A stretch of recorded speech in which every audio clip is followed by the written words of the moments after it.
Hey guys, I'm Steven here at Team Covenant, and we're super excited. Robert's joining me, of course, for the Lord of the Rings Hobbit on the Doorstep unboxing. It is, in fact, on the doorstep. It's on the doorstep. Well, it's crossed the threshold. If you ordered really. it from us, it'll be on the doorstep very soon. So it looks great. This is following in the tradition of how the Hobbit releases are working. It's deluxe expansions rather than adventure packs to get more goodness really kind of all at once. It's very cool. So let's check it out. We've chosen some cards that we really dig, and we're going to go over those just to give a little bit of idea of what's in this set, starting out with the heroes, because the heroes are a very important part, of course, of this game. Rob, you want to kick it off with the new Bilbo? Yeah, sure. So just like with the last Hobbit Deluxe that you got, there was a copy of Bilbo Baggins. He's a little green, but this one looking very much the seasoned veteran from many a adventure already. Trolls, goblins, I mean, what has he been Sword through? on the shoulder. Yeah, he's looking ready to go. Anywho, he's going to rotate around the players just like the last one did. You can spend resources off of him. He has the special, pipe resource. And you can spend resources off Bilbo to search your deck for a treasure card and add it to your hand. And then there are treasure cards, of course, just like the last time, that you've accrued from your quests, and then you can pop them right into play using this little ability. He's a burglar, too. He's a burglar and a hobbit, if you can believe that. He has 0 threat, doesn't count against the hero limit, so he looks like a good time. Pretty sweet. Now, the one dude that I saw whenever I opened this pack up, I love Spirit. I love the support elements of Spirit, but I also like destroying things as tactics. And often they don't go together, but Owen is a new dwarf card, and he makes that totally possible. 4 health, 2 quest value, 1 attack value, 1 defense value. I know there's official words for this, but that's what we talk about. The sun, the axes, and the shield. We have an 8th threat, so he's pretty low, actually, starting threat.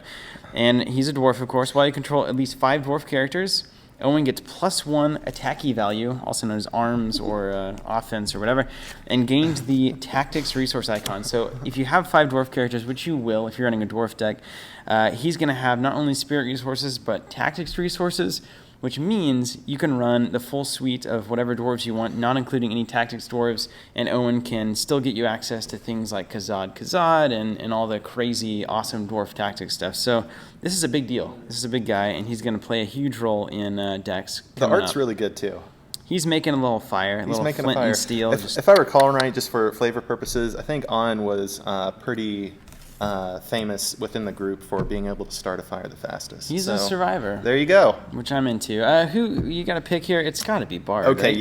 yeah. This was a big reveal a little while ago on the Fantasy Flight website, but Bard the Bowman, the hero of Lake Town, if you don't know, he is ranged. He has, start top to bottom rather than just jumping to keywords here. He's got 11 starting threat, 2 quest value, 3 attack value, 2 defense, 4 hit points. He is a Esgaroth and warrior traits. He's ranged. And then it says when Bard the Bowman makes a ranged attack, so that's not engaging enemies that are engaged with you, but other players, the enemy he attacks gets -2 defense until the end of the phase. So that's pretty cool. The art's epic, that Lake Town burning around him. It's really epic. It's awesome. And he's tactics, pretty of unreal, course. Actually. And that's excellent. This is the kind of hero that Tactics loves to see, especially because he's well-rounded. He's got a good quest value and defense value. Some of the earliest Tactics heroes were kind of one-trick ponies. That's with a good deal for one kind of thing. But 11 threat. But he's interesting. There's a card later that I'll come to that probably synergizes in a really cool way with him, and anywho, that'll be fun to talk about. All right, well, let's look at Dwalin. This has also been spoiled, so I won't spend too much time on him. Dwalin is a cool dude, also looks great, little red cloak, but honestly looks a little scrappier than all the other dwarves. He has a response. You can pay a resource to cancel a shadow effect and then deal a new shadows card. This is the kind of ability that's going to either save you and you're going to love him, or he's just going to kind of sit there and you don't know whether to quest him or whatnot. But overall, I think this is a really welcome ability, especially because he doesn't have to exhaust to use it. Unlike Eleanor, who you have to kind of be like, am I going to quest or am I going to save her for the thing? He can still be doing stuff, and then you pay 1 resource to cancel something. So, I mean, as you see better and better shadow cards, he's just going to get better and better. We have been. Yeah. I can't tell you the amount of times. Like that Numenor quest? Well, yeah. Well, there's shadow cards that'll pop out. It's like, oh, I can take this hit. At most, it'll probably take like 1 or 2 damage. And then it's like, oh, he gets +3 attack and kills that defending hero. It's like, What? Yeah, thanks for nothing. And finally, we have Bombur, right? Right. This guy's been spoiled before. He's a dwarf for leadership, so we're having a great spread of dwarves. No quest value whatsoever. Only a meager 1 arms and 2 defense, so he's got a pretty good defense value there. And he counts as 2 dwarves instead of 1 when you're counting the number of dwarves. So he's not a fantastic hero, I would say. It's pretty easy to get to 5 dwarves without Bombur, not necessary. But, you know, he can stand in the way. He's only 8 threat, so he could work into some kind of a secrecy thing, which especially is needed if you want to run the 5 dwarves, do awesome stuff cards, but you only want to run maybe 2 heroes because you're doing secrecy. Then Bombur is a cool include because he can count for 2 dwarves and not screw up your hero count and your threat values. That's right. So it's great. So those are the heroes, all outstanding. Let's move on to a few of the cards that we've chosen as some of the spotlights. You want to kick it off with one of yours over there? Okay, so I alluded to another card when I was talking about Bard the Bowman. So he gets gives -2 defense to an enemy he's engaging.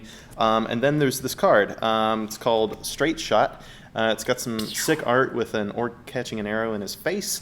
And it says, action, exhaust a weapon attachment to choose a non-unique enemy with 0 defense. Discard the chosen enemy. This is an event.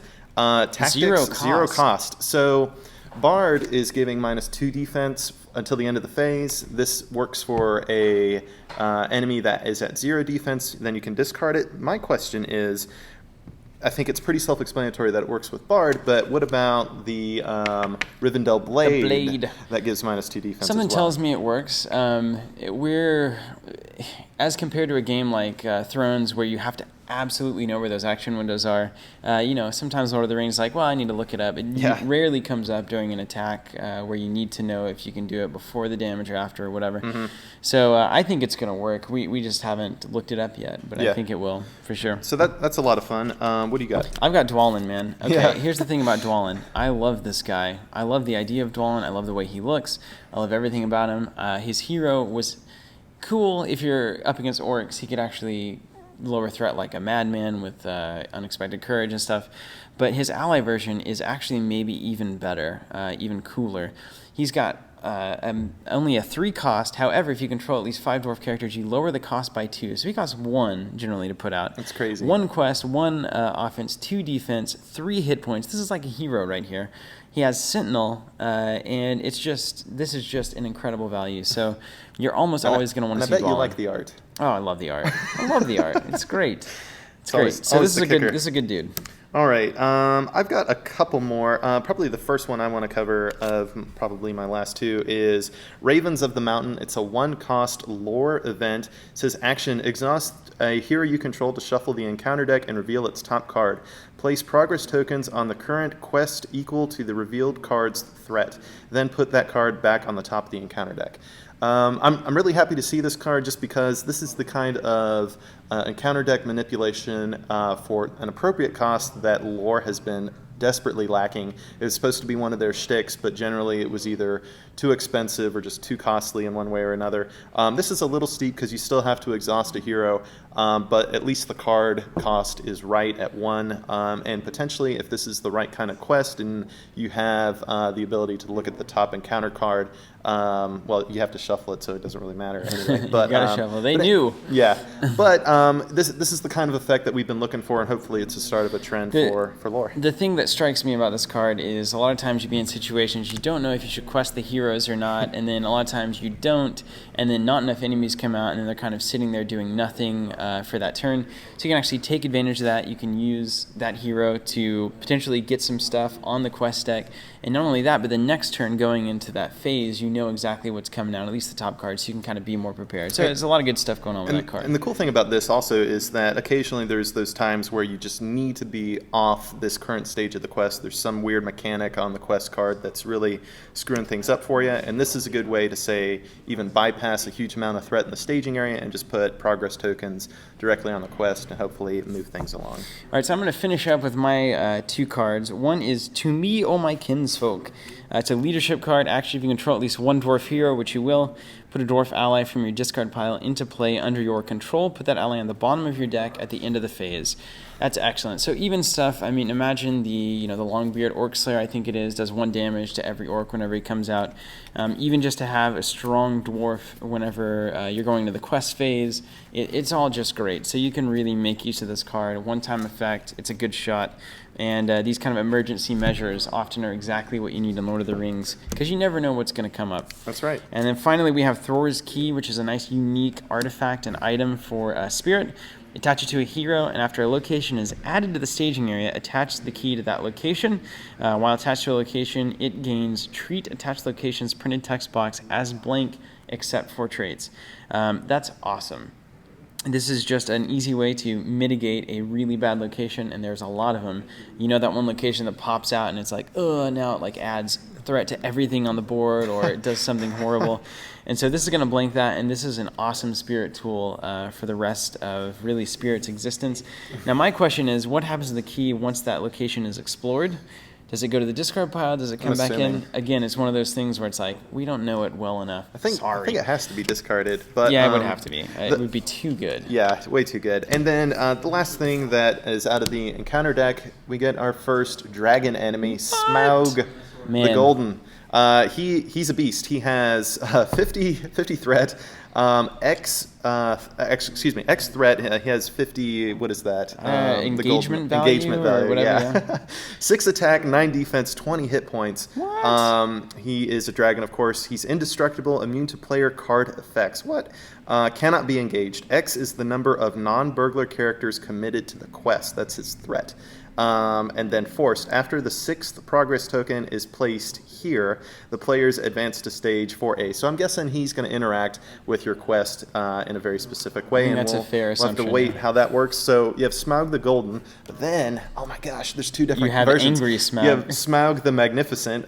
He's 5688. That's threat, attack, defense, 20 hit points still. Indestructible, immune to player card effects. Cannot leave the staging area except by quest effect, but is considered to be engaged with the first player. Ew. Forced. If Smaug the Magnificent is dealt a shadow card by a burgle effect, he makes an additional attack immediately after this one. So he's really angry. Thematic, man. Been stealing his cups.